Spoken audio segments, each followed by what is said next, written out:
परिभाषाभित्र एउटा सङ्कट व्यवस्थापन नीतिको हिसाबले एउटा त्यसैलाई अध्ययन अध्यापन पनि गराउँदै आउनुभएको छ।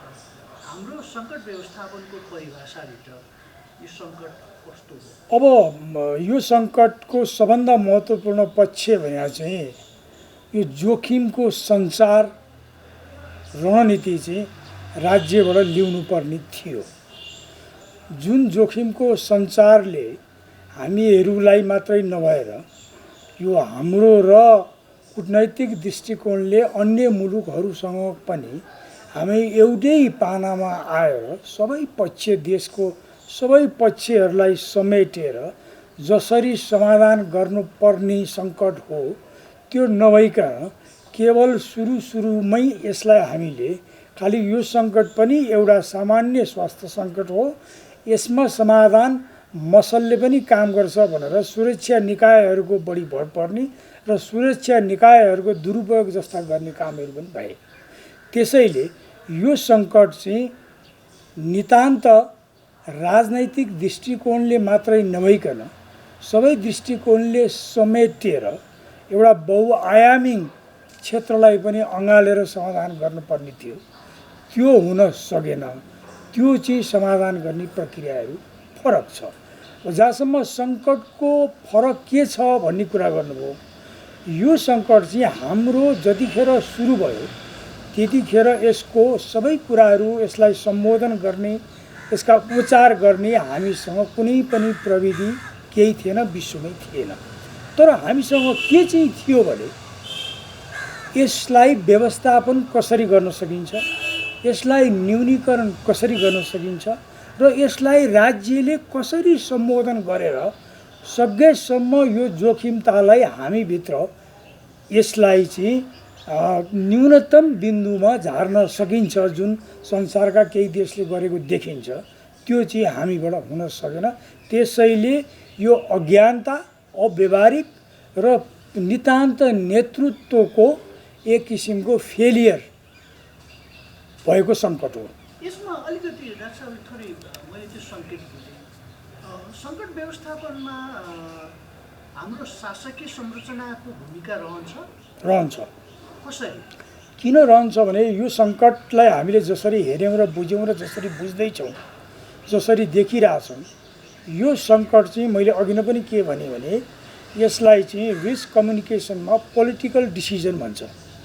यो सङ्कट चाहिँ केवल स्वास्थ्य कर्मीहरू र स्वास्थ्यसँग संलग्न अस्पतालहरूले मात्रै समाधान गर्ने सङ्कट होइन। यो सङ्कट चाहिँ राजनैतिक दृष्टिकोणले पनि यसलाई यसको मुहानमा गएर कसरी हामीले यसलाई चाहिँ सबभन्दा न्यूनतम बढी बिन्दुमा झार्न सक्छौँ त्यो गर्ने कुरा चाहिँ राज्यको दायित्व हो। र त्यसैले यो विज्ञानले प्रमाणित गरिसकेर यो चाहिँ गर्नुपर्थ्यो र यसको औषधि यो छ भन्ने नभएको हुँदा, त्यतातिर जानुपर्ने हुँदा देशको र अन्तर्राष्ट्रिय रूपमा सबैतिर परिचालन गर्नुपर्ने अवस्थामा यो नितान्त राज्यको दायित्व हो, नेतृत्वको दायित्व हो, सरकारको दायित्व हो। त्यसमा स्वास्थ्यकर्मी लगायत अन्य प्रत्यक्ष अप्रत्यक्ष संलग्न मानिसहरूले केवल साथ मात्रै दिने हो, अरू केही गर्न सक्दैन। हाम्रो व्यवस्थापकीय हिसाबले सङ्कट व्यवस्थापनको ल्याडरमा के गरिनु पर्थ्यो र अहिले अभ्यासमा राज्यले अख्तियार गरेको व्यवस्थापनको ल्याडरमा के भएका छन्, यसको अलिकति तुलना गरिदिनुहोस् न। अब यो तत्कालीन र दीर्घकालीन रणनीति अत्यन्तै अभाव हो। सुरुमै सूचना जसरी यो वुहानबाट सुरु भयो, जसरी हाम्रो छिमेकी मित्र राष्ट्र चाइनाले पनि यसको व्यवस्थापन गरिरहेको थियो, जसरी विश्व स्वास्थ्य सङ्गठनले पनि यसलाई भनिरहेको थियो, त्यस्तो अवस्थामा सुरुमा हामीले जसरी यसको सूचनाको प्रभावकारिता गर्नुपर्थ्यो यो तमाम देशवासीहरूलाई र योसँग प्रत्यक्ष अप्रत्यक्ष संलग्न स्वास्थ्यसँग संलग्न सबै जनसमुदायहरूलाई त्यो काम हुन सकेन। अब यो अर्को चाहिँ के हो भने निजी स्वास्थ्य केन्द्रहरू र निजी स्वास्थ्यसँग रहेका निजी क्षेत्रकालाई पनि यहाँ समेटेर यसलाई चाहिँ एउटै रूपमा हामी जानु पर्यो र तपाईँहरू पनि एउटै पानामा आउनु पर्यो भनेर नभनिकन उहाँहरूलाई चाहिँ पूर्ण रूपमा चाहिँ व्यवस्था गरियो र संलग्नै गराइएन। र यो राज्यले यहाँको यो नेपाल सरकारको स्वास्थ्य मन्त्रालय लगायत स्वास्थ्य अस्पतालहरू छन्, उनीहरूले नै यसको व्यवस्थापन गर्छन् भनेर जसरी अरूलाई पनि समेट्न पर्ने थियो यो समेट्न सकिएन। यो पनि गम्भीर छ। अब अर्को कुराहरू पनि थुप्रै छन्। अब यहाँ चाहिँ अनुसन्धात्मक मूलक शैक्षिक संरचनामा जसरी जानुपर्ने थियो, जसरी विभिन्न यो स्वास्थ्यसँग सम्बन्धित मेडिकल डक्टर, पब्लिक हेल्थ इमर्जेन्सिजहरू छन्, नर्सिङहरू छन्, त्यो लगायत अन्य खोज अनुसन्धात्मक मूलक संस्थाहरू छन्, शैक्षिक संस्था, तिनीहरूलाई पनि जसरी संलग्न गर्नुपर्ने थियो नितान्त गरिएन। अब यो दुईवटा कुराहरू तपाईँलाई मैले भन्नुपर्दा जोखिमपूर्ण जुन समुदायहरू छ नि, सबभन्दा महत्त्वपूर्ण विषय नेपालको सामाजिक संरचनाको आफ्नै विशेषता छ। यो संरचनामा हामीले जोखिमपूर्ण रहेका जुन समुदाय छन्, आम समुदायहरू, यो जोखिमपूर्ण भल्नरेबिलिटी कम्युनिटी भन्छ, जुन भनेको वृद्ध, त्यसपछि दीर्घ रोगीहरू र एउटा सर्टेन केही उमेरहरू पार गरेका वृद्धहरू जो छन्, उहाँहरूको जसरी पहिचान गरेर त्यही अनुसारले लेखाजोखा गरेर उहाँहरूको लागि के गर्ने, किनभने सबभन्दा पहिला अतिक्रमण गर्ने त यो रोगले उहाँहरूलाई नै हो भन्ने कुरा त प्रमाणित भइसक्यो। भन्दा उहाँहरूको पहिचान गरेर त्यसलाई कसरी समाधान गर्नुपर्ने हो त्यसबारेमा खासै चासो देखिएको चाहिँ कुनै चिज केही हामीले देख्दैनौँ। यस्ता सङ्कटहरू समयमा व्यवस्थापन नहुँदाखेरि पक्कै पनि यसले नकारात्मक असरहरू छोड्छन्, अल्पकालीन, दीर्घकालीन, है। त्यस पछाडि कति त पुस्तासम्म पनि असर गर्छ। कतिपय यस्तै सङ्कटहरूबाट गृहयुद्ध हुने, अराजकता फैलिने यी कुराहरू छन्। यसलाई कसरी हेर्नुहुन्छ? हामीले यसै गरी व्यवस्थापनमा चुक्दै गयौँ भने के हुनसक्छ? अब यो त गम्भीर प्रश्न हो। यो प्रश्नको त साँच्ची भनियो भने तपाईँहरू जस्तो सञ्चारकर्मीले देशव्यापी रूपमा बहसै चलाउनु पर्ने हुन्छ र राजनीतिक नेतृत्वहरूलाई पनि यो प्रश्न हरेकपल्ट सोध्नुपर्ने हुन्छ। अब हामी अहिले यतिखेर यो पार्टी डोमिनेन्ट डिक्टेटर भन्छ इङ्ग्लिसमा र स्टेट डोमिनेन्ट डिक्टेटर, राज्यलाई पनि अवमूल्यन गरेर राज्य पनि केही होइन, राजनीतिक दलहरू नै एउटा शक्ति हो जुन यो प्रजातन्त्रलाई अगाडि बढाउन सक्छ।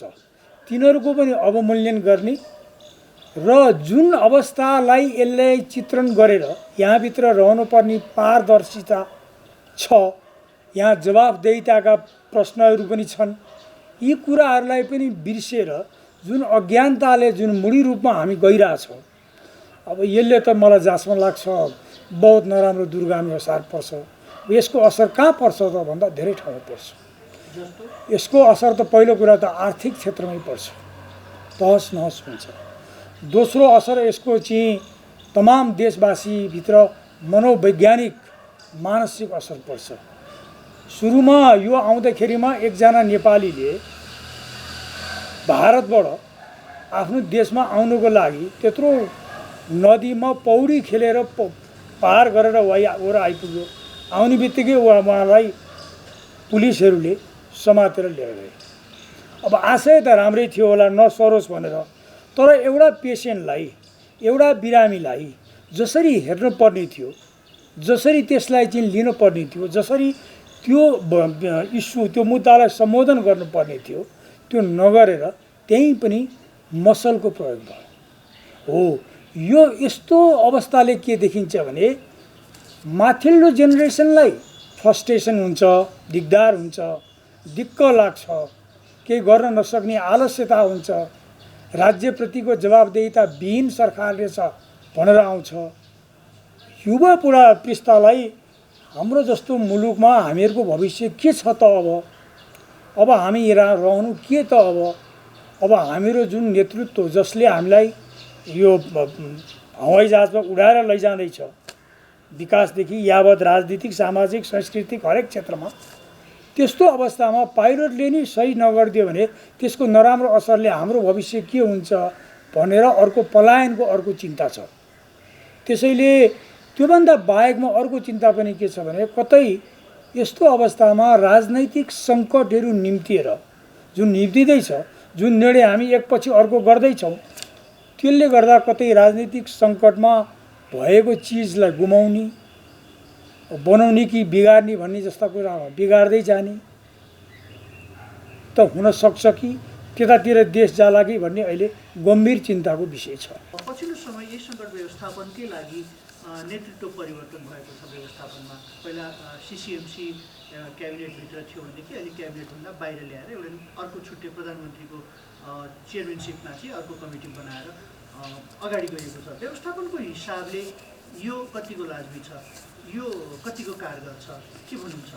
अब यो दुई तिनवटा कुराहरू हामीले बुझ्नुपर्ने कुराहरू छ। अहिलेको वर्तमान यो सङ्कटलाई केवल एउटा निकायले मात्रै अथवा दुईवटा निकायले मात्रै सम्बोधन गर्छ भनेर हामी गयौँ भने हामीहरूको त्यो बाटो नै गलत छ।